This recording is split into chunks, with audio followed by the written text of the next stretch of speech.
قرآن میں جو اللہ نے بیان کیے احکام، تو میں نے بتایا تھا کتنی تاکید سے کہا کہ وَوَصَّيْنَا الْإِنسَانَ وَقَضَىٰ رَبُّكَ، تیرے رب نے فیصلہ کر دیا ہے، ہم نے وصیت کر دی ہے والدین کے ساتھ اچھا سلوک کیا جائے گا۔ اس کی میں نے کافی تفصیل کل بیان کی تھی۔ ایک چھوٹی سی بات اور بیان کر دوں کہ بعض چیزوں میں والدین کو حق نہیں ہے روکنے کا۔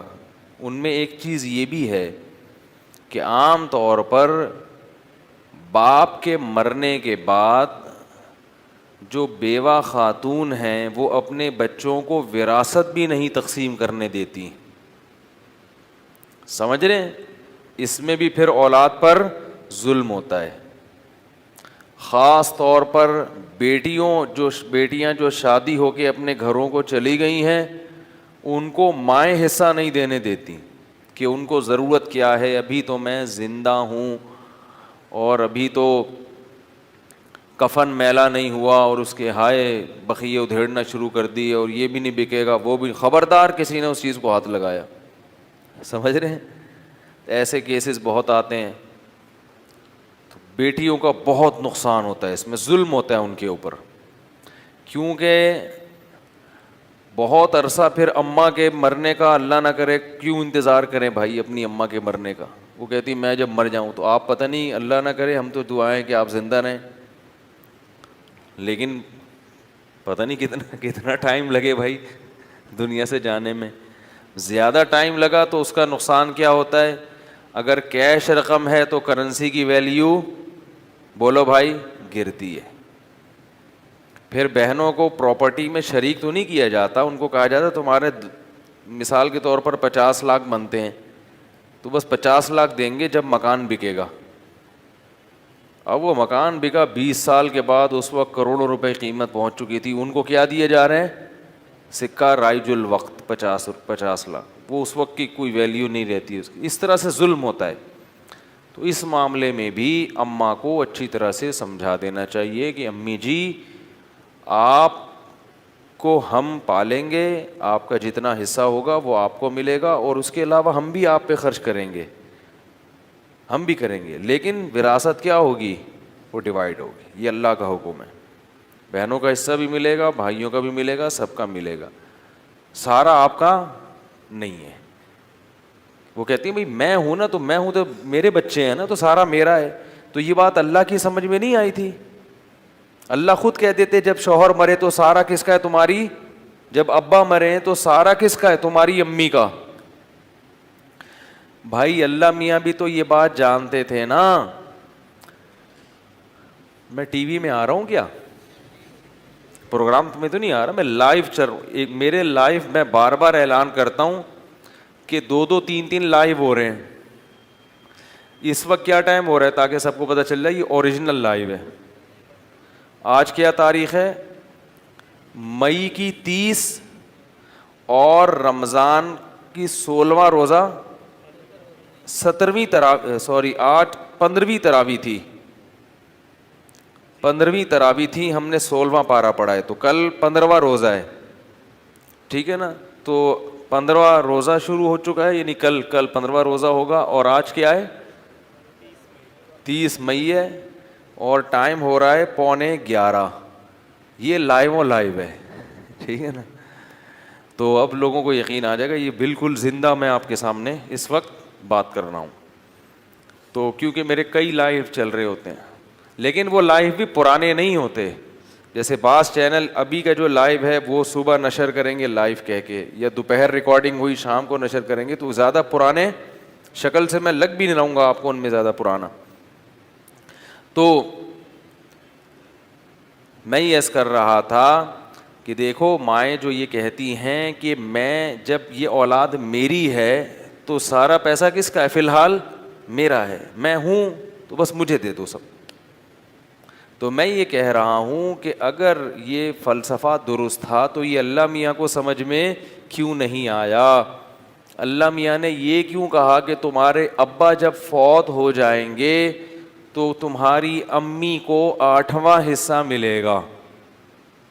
ہیں بھائی، اللہ میاں نے خود کہہ دیا نا۔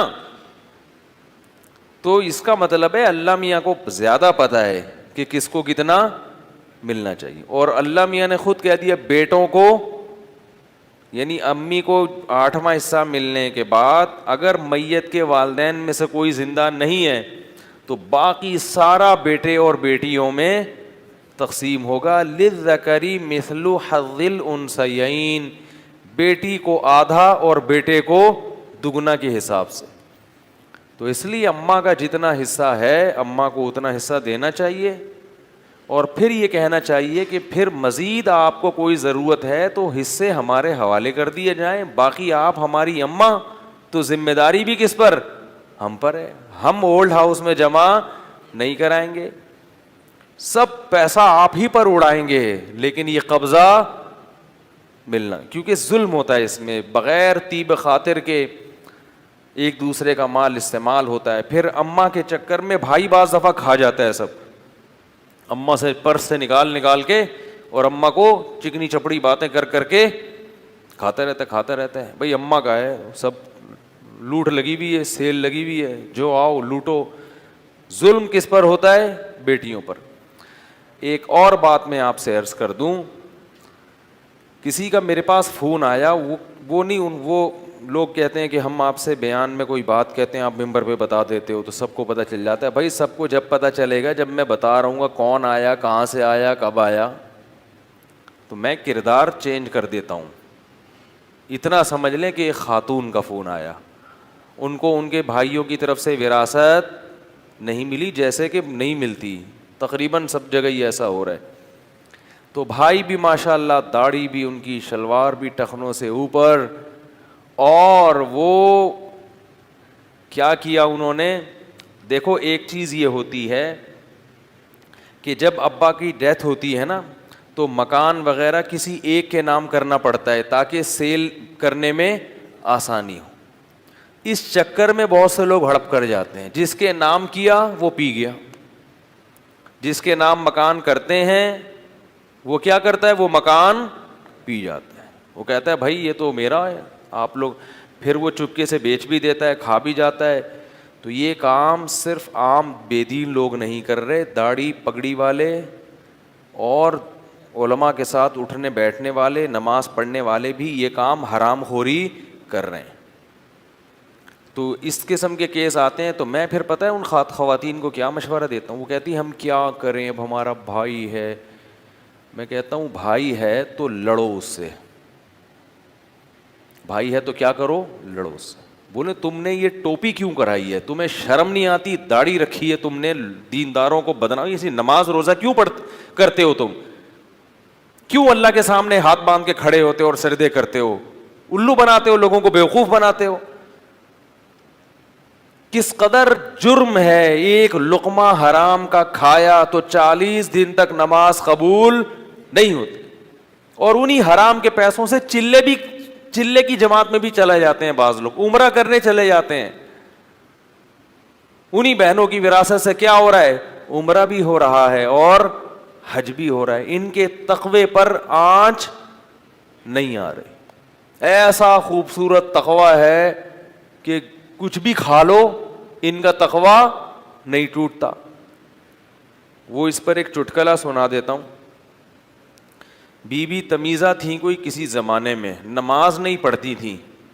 ایک مولوی صاحب نے ان سے کہا کہ نماز پڑھا کرو. انہوں نے کہا مجھے تو وضو ہی نہیں کرنا آتا, تو نماز کیسے پڑھوں. انہوں نے کہا چلو میں تمہیں وضو کر کے دکھاتا ہوں, بلکہ وضو تمہارا کرا دیتا ہوں. پورا وضو بی بی تمیزہ کو کرایا انہوں نے اور ان کو نماز پڑھوائی.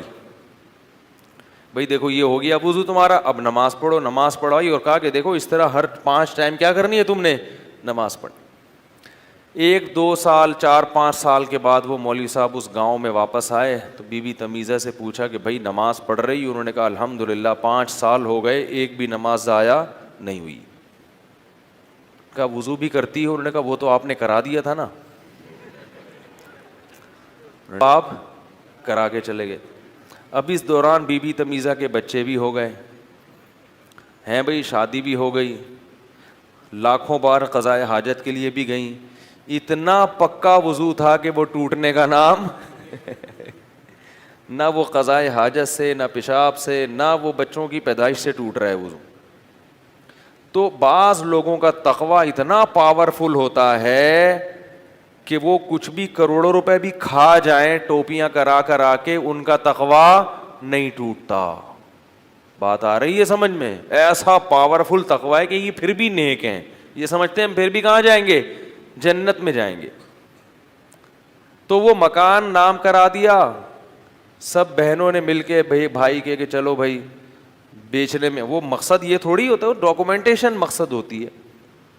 وہ بھائی صاحب نے کیا کیا؟ بیچ کے عمرے پہ چلے گئے. اب بہنیں مطالبہ کر رہی ہیں ہمارا حق، تو کہا تم نے جب خود میرے نام کیا ہے، سب نے سگنیچر کیے ہیں. تو اب میرے پاس اس قسم کے کیس آئے تو میں نے ان سے کہا کہ جس بہن نے، وہ بھائی کہہ رہا ہے کہ دلیل دو کہ تم نے گفٹ کیا ہے مجھے، یعنی گفٹ نہیں کیا، تم لوگوں نے مجھے گفٹ نہیں کیا، تمہارے پاس کون سے گواہ ہیں اس کے؟ اس وقت بول دیتے ہم گفٹ نہیں کر رہے، ہم تو ویسے ہی کر رہے ہیں. میں نے کہا میرے بھائی پہلی بات تو آپ غلطی یہ کر رہے ہیں، البینۃ علی المدعی، جو دعویٰ کرتا ہے دلیل اس کے ذمے ہوتی ہے. عرف یہی ہے کہ سب ڈاکومنٹیشن کے لیے ایک کے نام کرتے ہیں.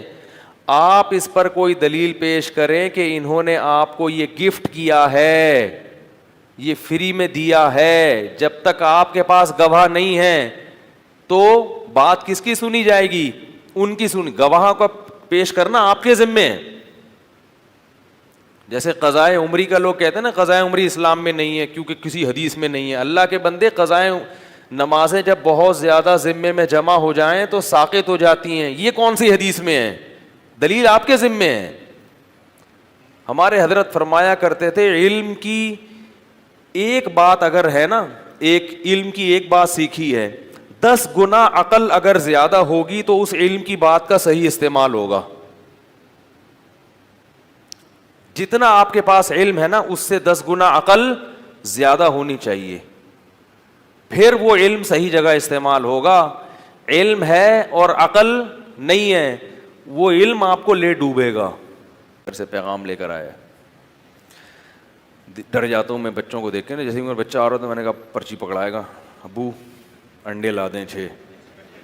جب بھی کہیں جا رہا ہوتا نا میرا بچہ پرچی لے کے آ رہا تھا، مجھے پتا ہے یہ تعویذ ہے خطرناک قسم کا. تو